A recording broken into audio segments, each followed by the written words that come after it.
Il vous faut donc une plaque, donc on choisira nous une plaque de 150.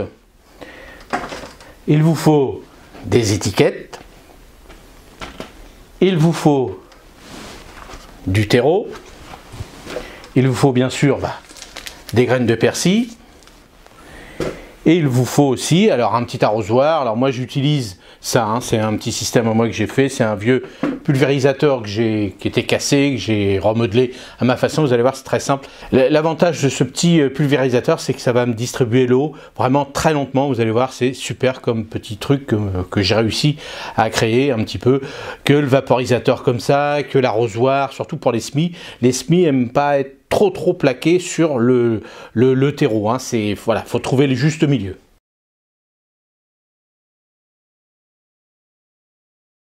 Petite astuce pour pouvoir réussir son persil.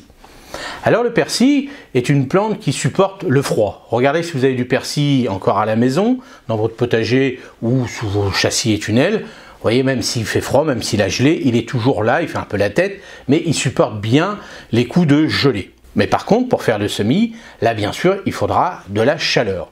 Alors pour le persil, il n'a pas besoin de beaucoup de chaleur pour démarrer. Le seul petit problème pour le persil, c'est qu'il y a une germination qui est très lente. Alors, il existe des petites astuces, on met les graines un peu trempées dans l'eau 24 heures. Bon, moi en tant que professionnel, je ne le fais pas parce que j'ai une graine quand même supérieure aux graines d'amateurs. Et les graines, moi, germent à peu près au bout de 15 jours. Alors moi les températures idéales pour le persil, je mets ça entre 15 et 18 degrés. C'est ce qui correspond ici sous l'atelier, parce que je vais les faire ici sous mon atelier pour éviter de dépenser de l'électricité sous mes tunnels. Donc là je vais faire une plaque de 150 de persil plat et une plaque de 150 de persil frisé. Donc il sera prêt pour moi à la vente fin février à peu près, début mars, en fonction de comment le temps va se comporter au mois de février, mais c'est à peu près la période où je vais commencer à reprendre les marchés, donc c'est à cette période-là que je vais commencer à le proposer à mes clients. Alors pour le persil, donc on a dit entre 15 et 18 pour réussir la germination. Ensuite, comme d'habitude, il faudra de la lumière. Donc pendant ces 3 semaines chez vous, à peu près 3 semaines à 1 mois chez vous, pas besoin de lumière. Vous surveillez régulièrement la germination et dès lors que la germination arrive, là il faudra continuer à avoir de la lumière importante. La lumière, si vous faites ça à l'intérieur de la maison, bien sûr vous ne l'aurez pas. Une fois qu'on veut réaliser son persil, une fois qu'il est germé, là il va falloir le mettre à la lumière. Donc moi ce que je vais faire, je vais le mettre sous mon tunnel. Donc je le mettrai aussi avec mes salades. Les salades demandent à peu près la même température, allez, à quelques degrés près, mais c'est la même culture pour continuer à les entretenir, on va dire, les cultiver dans des micromottes. Alors le persil, ce que je vais faire, je vais le mettre sur mes tables. Si d'ici 15 jours, 3 semaines, donc on sera à la fin du mois de janvier, début février, si les températures sont toujours négatives, donc je rallumerai mes tables pour avoir une chaleur la nuit minimum de 5 degrés comme les salades. Donc ce que je ferai, et surtout l'avantage de mon tunnel, c'est que lui, il proposera beaucoup de lumière. Et généralement, toujours au mois de février, vous avez remarqué qu'on a toujours quand même une bonne période d'ensoleillement, et ce qui permet de réchauffer rapidement les tunnels, les châssis, les tunnels nantais. Alors pour vous, si vous n'avez pas de grand tunnel ni de table, il faudra faire attention. Dès lors qu'il germe un petit peu, vous pouvez tenter un petit peu de continuer à le faire à la maison. Si vous avez une véranda, c'est le top. Mais si vous voulez le faire à la maison, attention, il va germer et filer. Et surtout que là, je vais vous montrer combien je mets de graines parce que j'en mets pas qu'une seule graine. Je mets 3, 4, 5, voire 10 graines en fonction. Automatiquement, ça va germer entre eux. Il faudra faire attention à l'humidité pour éviter que ça pourrisse. Donc si vous le faites à la maison, n'oubliez pas la maison. La chaleur est très sèche.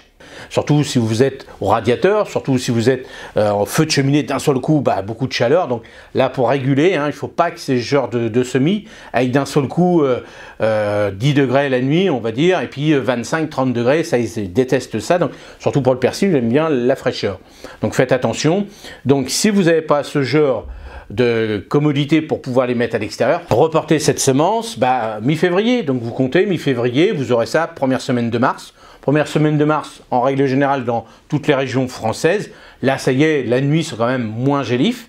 Bien sûr, excepté les régions montagneuses. Mais là, vous pourrez le mettre, même sous une petite cloche, même sous un petit châssis, sans problème.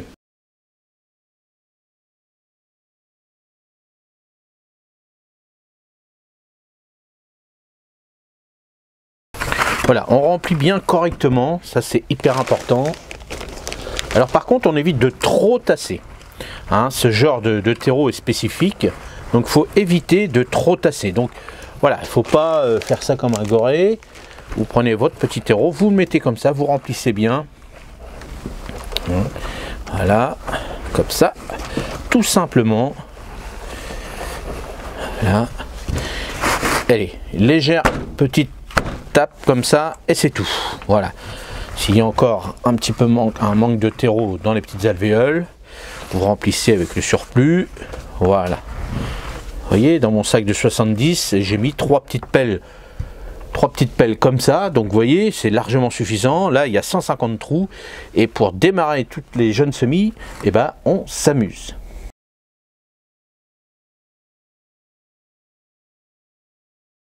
Donc voilà, on est devant la plaque.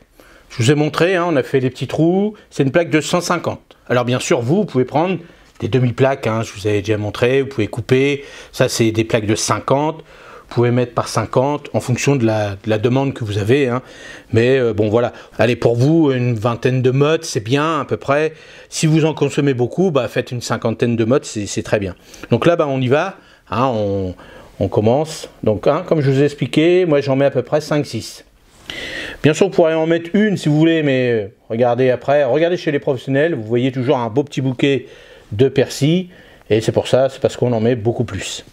Hein, et puis le persil, quand même, la graine a tendance quand même à pas durer longtemps, au bout de 3 ans, même pas.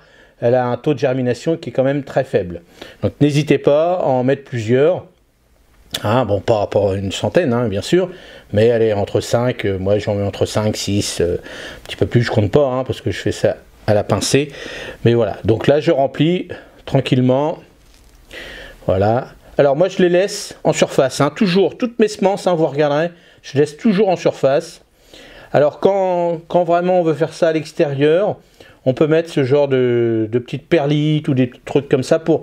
Alors faire attention quand on fait ça à l'extérieur, aux rongeurs. Les rongeurs aiment bien manger les petites graines. Alors ces petites graines là encore ça va, mais les grosses graines, ils ont tendance à venir les bouffer, quoi. Donc là, moi sous mon atelier, il n'y a pas de souci, mais c'est vrai que si vous faites ça dans des châssis, tout ça, faites gaffe quand même aux rongeurs. Donc enfoncez un peu vos graines sous la perlite. Et la perlite, c'est des petites boules, donc ça les embête un petit peu à manger. Et surtout, bah, ça garde un petit peu l'humidité. Que si vous les mettez directement comme ça et que vous avez un problème avec les rongeurs, bah, eux ils vont gratter et puis bah, ils vont se régaler parce qu'à cette époque-là de l'année, bah, si vous faites ça même au mois de février, il n'y a pas grand-chose à manger. Et puis si vous leur donnez des petites semences, bah, les rongeurs sont très contents.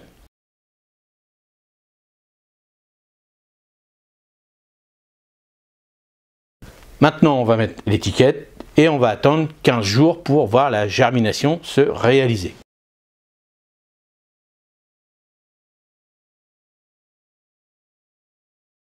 Alors maintenant on va arroser légèrement, hein, comme d'habitude, avec mon petit système, moi hop, ça permet d'arroser correctement les micromottes. Hein, je ne les recouvre pas, hein, comme je l'ai dit tout à l'heure, là c'est largement suffisant. Alors si chez vous vous pensez qu'il fait vraiment très très chaud, vous pouvez mettre une petite feuille de plastique dessus. Comme ça garde un peu l'humidité et vous la retournez tous les jours. Hein. C'est soit une feuille de plastique ou une petite vitre en verre. Ça permet de garder l'humidité si vraiment chez vous, vraiment vous chauffez. Et puis l'air est quand même sec quand même. Donc voir l'avantage de mettre une petite feuille dessus, bah, ça garde l'humidité et vous avez vos graines qui sont tout le temps l'humidité. Hein. La graine, il faut qu'il soit tout le temps l'humidité. Si vous faites une période de chaleur, les graines sont secs une fois humides, une fois secs, c'est pas bon non plus. Donc hein, il faut faire attention à garder l'humidité, mais pas tremper.